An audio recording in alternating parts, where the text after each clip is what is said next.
Welcome to Beyond the Broomstick.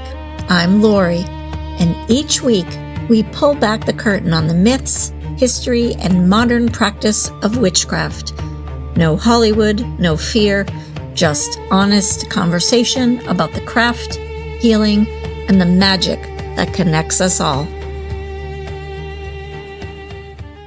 All right, today's topic is the witch in you. You don't have to be born a witch to be a witch. I know, that's crazy, right? But have you ever looked at another witch and thought, she must have been born this way? Maybe she grew up surrounded by herbs and crystals. Maybe her grandmother read cards. Maybe she always seemed connected to the moon, the forest, animals, intentions, or things she couldn't quite explain. And then you look at yourself and wonder, but what about me? I wasn't raised this way. I didn't grow up knowing what a book of shadows was. I didn't have a witchy grandmother. I didn't know the names of the gods and goddesses.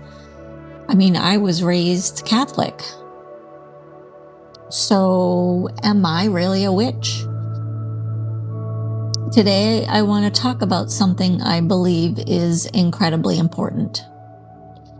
You don't have to be born a witch to become one. And maybe you don't even have to become one. Maybe you simply have to remember the part of yourself that was always there. So, welcome to my podcast today. I'm glad you're here. Today we're talking about the witch in you. So what does it mean to be born a witch? Let's start with the idea that some people are simply born witches. You've probably heard people say it. I've always been a witch. I was born a witch. My grandmother was a witch.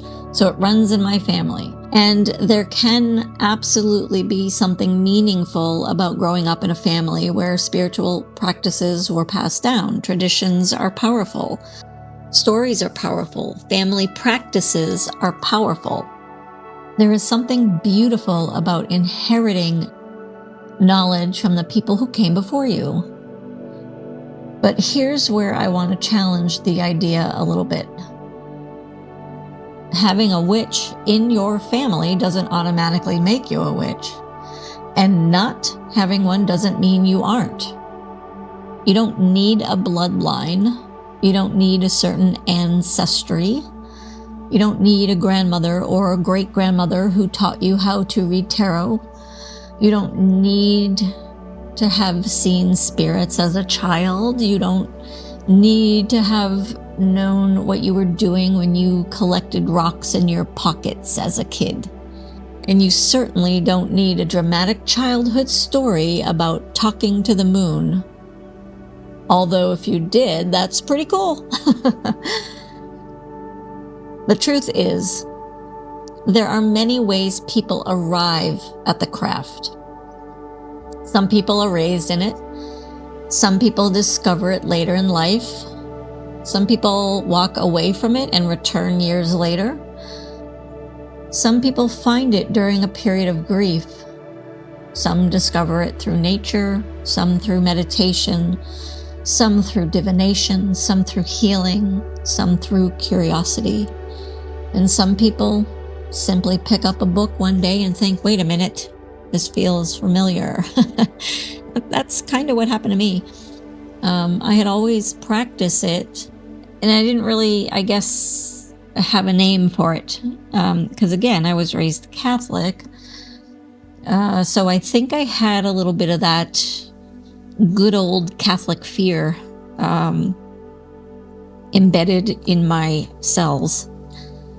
But every time I went out in nature or touched a tree or a plant or connected with something that wasn't quote unquote normal, I always had this feeling of, gosh, this feels familiar. This feels good in my soul, in my bones. But maybe you were never supposed to find witchcraft. Maybe you were supposed to find yourself through it. Think about that for a moment. What if witchcraft isn't something you discovered and suddenly become? What if the craft becomes a language that helps you understand things you were already experiencing? The way you feel when you're standing barefoot in the grass. The comfort you find in watching the moon. The way certain places seem to change your energy. The instinct to light a candle when you need clarity. The desire to create a sacred space. The feeling that certain objects carry meaning. The urge to mark the seasons. The need to honor death, birth, change, endings, beginnings. Maybe you weren't looking for witchcraft. Maybe you were looking for a way to make sense of your own connection to the world, and somewhere along the way you found the craft. Now, there is another word we hear a lot in the witchcraft community. It's called the calling. The goddess called me, the Morgan called me, the spirits called me, I was called to the craft. And I think the word calling can be beautiful because sometimes something really does seem to pull us toward a particular path. You keep encountering the same symbol, the same deity, the same book, the same practice, the same animal, the same spiritual question. You walk away and somehow you find yourself right back there. But here's something I want you to remember. A calling doesn't always sound like a voice, like a literal voice. Sometimes the calling is curiosity. Sometimes it's discomfort. Sometimes it's grief. Sometimes it's a question you can't stop asking. Sometimes it's the realization that the life you've been living doesn't fit anymore. Sometimes it's simply, I want to know more, and that's enough. You don't need lightning to strike your altar. You don't need a raven to land on your shoulder, although that would be super cool. You don't need a goddess to appear in your bedroom and hand you a job description. Sometimes the universe whispers. Sometimes life nudges, and sometimes you just get curious. What if you discover witchcraft when you're ready? This is the part I love because I've watched people discover spirituality at very different points in their lives. Some find it when they're young, some find it in their 20s, 40s, 50s, some much later. And I don't think that's accidental. I think we encounter certain things when we're capable of hearing them differently. The book you read at 20 may not mean the same thing when you read it at 50. The ritual that seemed silly 10 years ago might suddenly make perfect sense to you. A question you weren't ready to ask suddenly becomes impossible to ignore. And perhaps that's because you changed, not because the knowledge changed. You did, and that matters. Sometimes we don't discover the path until we've lived enough life to understand why we need it. You are allowed to begin. One of the biggest things I want to say to anyone listening who is new to witchcraft is this. You are allowed to begin. You are allowed to be a beginner. You are allowed to not know what you're doing. You are allowed to mispronounce the name of a god or goddess. You are allowed to own one crystal. You are allowed to have no crystals, although that's a tragedy. You are allowed to use a kitchen candle. You are allowed to not have an altar. You are allowed to read 3 books and still feel like you know nothing. You are allowed to ask questions. You are allowed to change your mind. You are allowed to discover that something doesn't resonate with you. And you're allowed to build a practice that actually feels like you. Because witchcraft isn't supposed to become another place where you perform perfection. Okay, so get that out of your head. You don't need the perfect altar. You don't need the perfect tools, the perfect vocabulary, the perfect moon phase, the perfect ritual, the perfect lineage. You need relationship with yourself, relationship with nature, relationship with your practice. And for some witches, relationships with spirit, gods and goddesses, or unseen things. The witch was always there. And perhaps this is where the phrase, the witch in you, comes from. Maybe the witch isn't a costume you put on. Maybe she isn't someone you suddenly become. Maybe she is the part of you that remembers how to listen, the part that notices, the part that trusts curiosity, the part that looks at a forest and doesn't just see trees, the part that looks at the moon and pauses, the part that understands that seasons change and so do we. The part of you that knows healing isn't always linear. The part that understands that endings aren't necessarily failures. The part that recognizes that your intuition deserves a seat at the table. The part of you that wants to live deliberately instead of simply moving through the motions. That part. That part may have been there all along. But what about the witch bloodline, Lori? Let's talk about ancestry for a moment, because this can get complicated. There are people who genuinely come from families where spiritual practices, folk tradition and herbal knowledge, divination, or magical practices were passed from generation to generation. That is beautiful. Those traditions deserve respect. And if you have inherited a practice from your family, treasure that relationship. But we have to be careful about turning witchcraft into a genetic club. There isn't a magical DNA test. There isn't a special blood type. There isn't a certification hidden in your family tree that says, "Congratulations, you are officially a witch." Tradition can be inherited. Knowledge can be inherited. Stories can be inherited. But witchcraft is ultimately something you practice. It's something you explore, something you develop, something you live. And your path doesn't have to look like someone else's. I don't care what you read on the internet. This is another trap.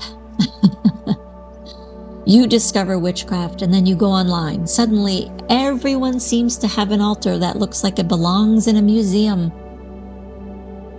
Everyone has 12 different kinds of incense. Everyone knows 17 different gods and goddesses. Everyone has a moon journal. Everyone knows astrology. Everyone makes their own oils. Everyone seems to have been practicing since the land before time. And you think, dang, I'm doing this all wrong. No, you're not.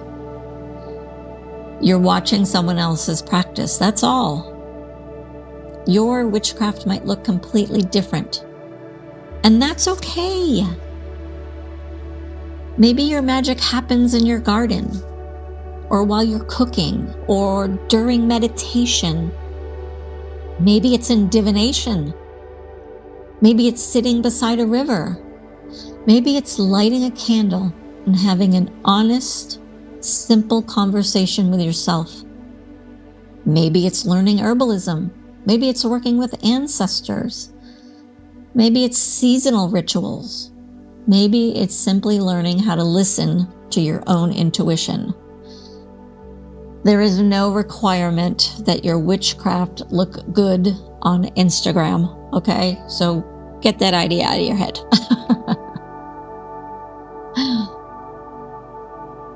So if you're listening right now and wondering whether there is a witch somewhere inside you, I want you to try something.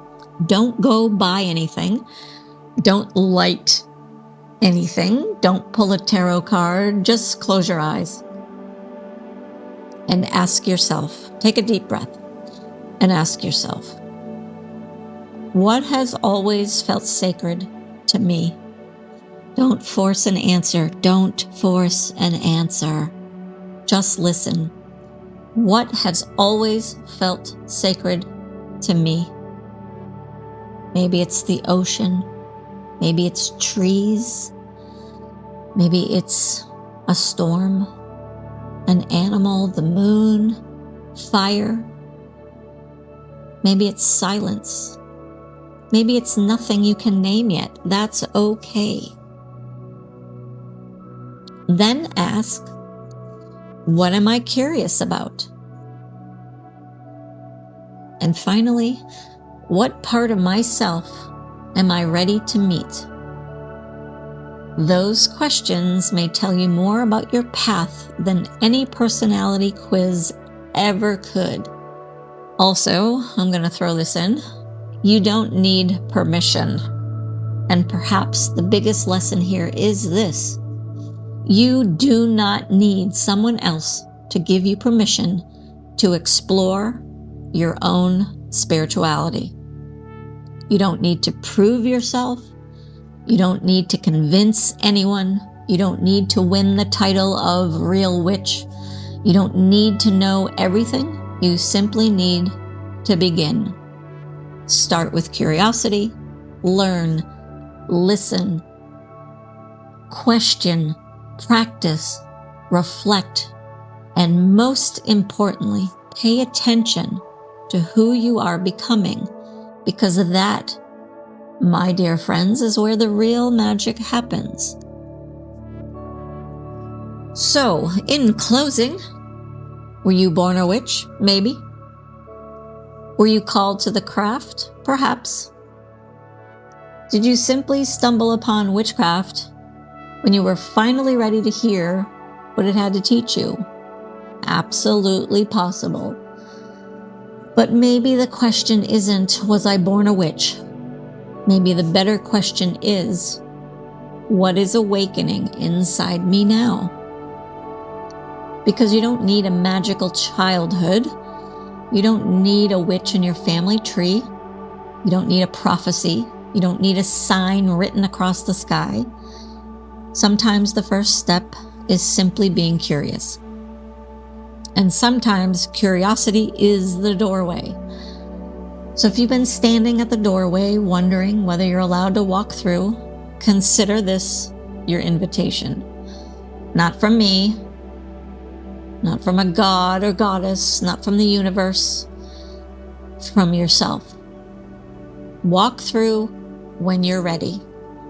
Learn slowly, question everything, and keep what resonates and release what doesn't. And remember, the craft isn't about becoming someone else.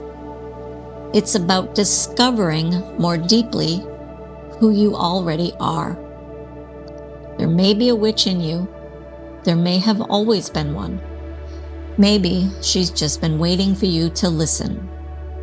Until next time, stay curious, stay grounded, stay connected to the earth beneath your feet, and never be afraid to follow the little whisper inside you that says, there is more.